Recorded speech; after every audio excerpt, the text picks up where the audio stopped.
thank you, Val, for the jar of raspberry jam. The chutney you gave me before was absolutely brilliant. I've just finished it, so this has come at the right time. Thank you very much indeed. I'm going to be very brief because we need to allow as long as we can for questions and discussion, because we've got to finish this at 1:45, I think, isn't it? Yeah? Somebody's giving me a thumbs up, must be so then. Okay, well done on what's just been said.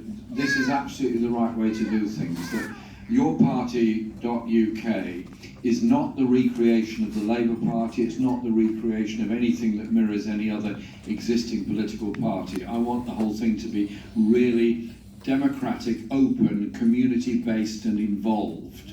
That's going to lead to sometimes contradictions, sometimes complications, but above all, we'll be rooted in the communities. And so we're not going to be a party that turns up every 5 years at election time and then disappears for another 5 years to come back again and ask for your support and vote. I see us as being there day in, day out on the complicated issues sometimes, like local school issues, local health service issues, local traffic issues, air pollution, all those kind of things that we have to be involved in and taking up all the time. Because when you win a campaign in local community, it's not always easy. When you do, everybody that's come together feels very much stronger as a result of it, and that's the way you build up that culture of activism and involvement. And so thank you all for coming this morning to do that.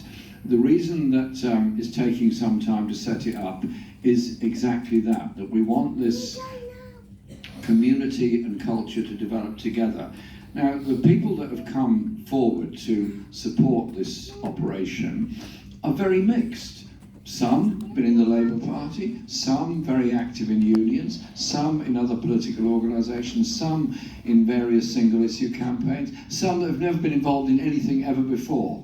They're all welcome, they all need space, and they all need to be listened to. So we need to have that culture of listening to each other and developing our campaigns going forward. But we've also got fantastic levels of expertise that can bring forward and agree on policies that can fundamentally change our society.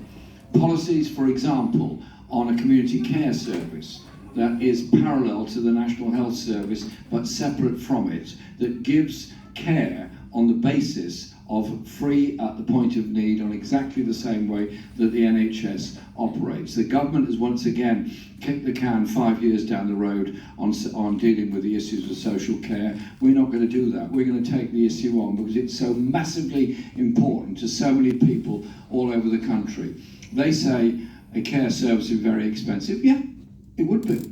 But it's already very expensive. But that cost is borne often by very poor families where somebody has to give up work in order to care for somebody in need because the social care is simply not available. I would rather taxation as a whole, taken primarily from the richest in our society, paid for a care service rather than somebody has to give up a job to care for somebody they love because nobody else is available to do it. That surely has to be the right principle. It was the principle behind the NHS, it's got to be the principle behind a national care service. Let's make that sort of thing an absolute campaigning priority for our party.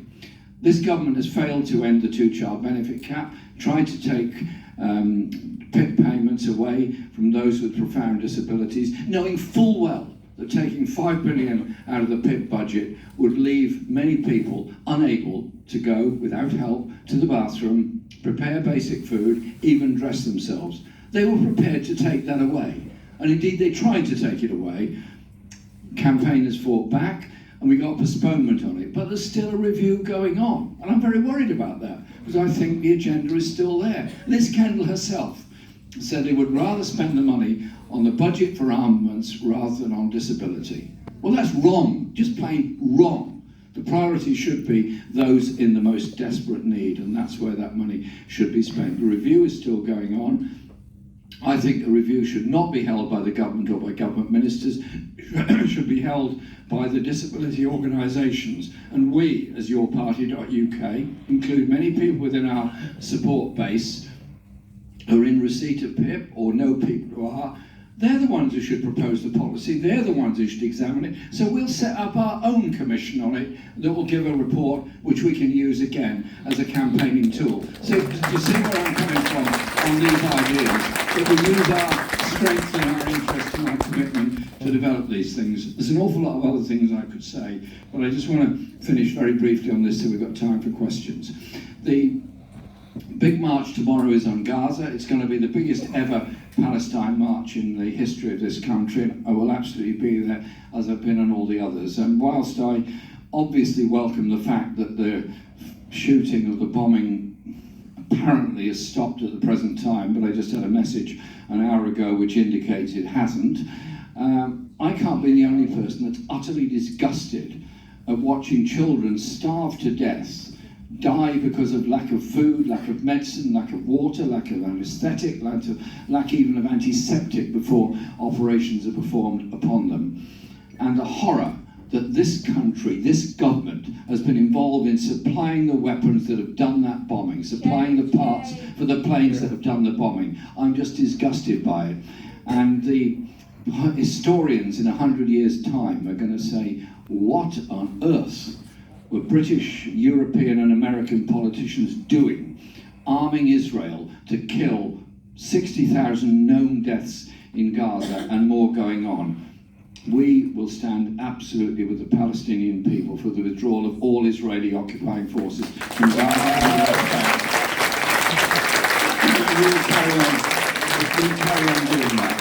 Last thing is, the conference, the founding conference, will be at the end of November in Liverpool. I want that to be a fun occasion, a joy occasion, and we learn from each other.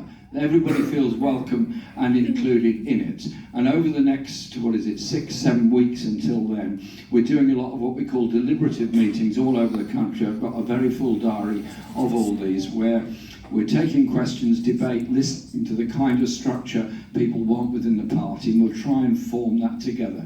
It's quite a difficult balancing act. We get lots of questions of what the policies are. We don't have any, beyond the principles of social justice and equality, beyond the principles of good quality public services, beyond the principles of environment and sustainability and a world of peace and opposition to racism in absolutely any form. So we've got to develop all those policies. November won't be the last or the only conference we organise. It's going to be a developing story. But let's get the story right. We based in communities, answerable to communities, open to communities, and that's where our strength will be. It's not just about winning elections, it's about winning campaigns in order to win elections, to put those campaigns into the reality of policies, local government and national and everything else. And do you know what? It's real fun, really exciting, and you're going to have a lot of fun together. You're going to get to know people you never knew before, and we're going to be that glue, that strength, that inspiration in every community all over the country. Thank you very much.